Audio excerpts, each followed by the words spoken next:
I That's got story, man. I've lived in Haiti. I got stories. Tell us one. Tell us a Haiti story, Jay. There was we finished building a new school, and we were all excited. The kids, like from this whole community, was gonna go to school, and there was a voodoo priest, and he wasn't happy that we built a school, and it was like all it is a concrete building. It isn't like schools you see in America.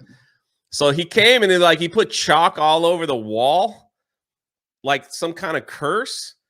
So like everybody in the whole town was freaking afraid. So like my interpreter came and they they called me and they were just like, "Hey, like none of the kids are going to school."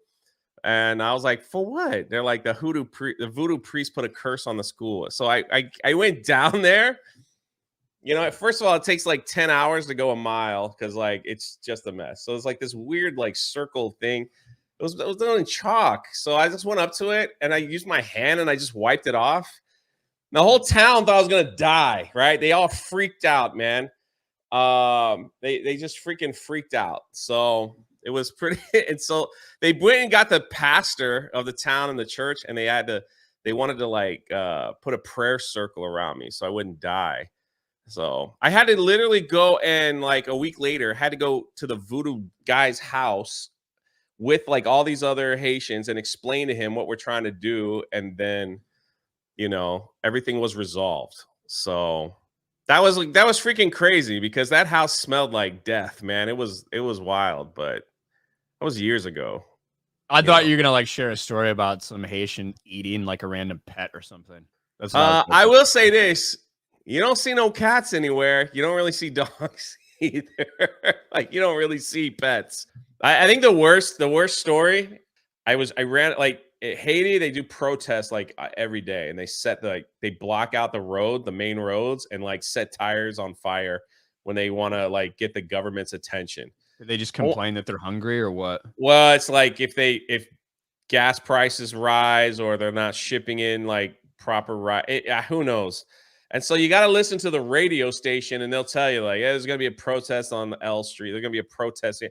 So like we're in our truck, it's filled with like water, and it runs out of gas because of course the gas, like nothing on the screen works. You filled it with water instead of gas. No. So we had to go get gas. So I'm carrying these gas tanks. We go down. I was like, there's a gas station, not a petrol station, what they call it, not too far. We go down there and I fill it up. No problem. The way they do gas stations is a little different.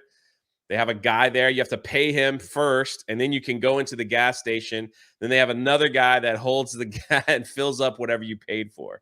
So you never touch anything, right? They want to make sure you're not stealing. Anyway, I fill up these gas tanks, these 2 red tanks, and I'm walking back to the truck. And as soon as I hit a corner, I was in a freaking protest, and people are chanting, and they're screaming, and they got stuff on fire, and I'm like, I'm the only white dude, and I've got all this gasoline in my hand. And the guy with me was like, we got to get out of here because if they get arrested, they're going to think you that I set everything on fire because I've got gasoline just in my sitting hand. There holding gas. So I just stood there and was like, I just slowly started walking slow until we came up to this next road, and we just kind of beelined it away from the protest. It was like, last thing you want to be is in a Haitian prison. Good Lord. I can see Jay being passed around in a Haitian prison. Bro, if Jay went down there, it'd be like, this guy's got some meat on his bones. I'd be pretty mad. Good. I wouldn't survive, that's for sure. I went to the jail one time, not as someone that was arrested.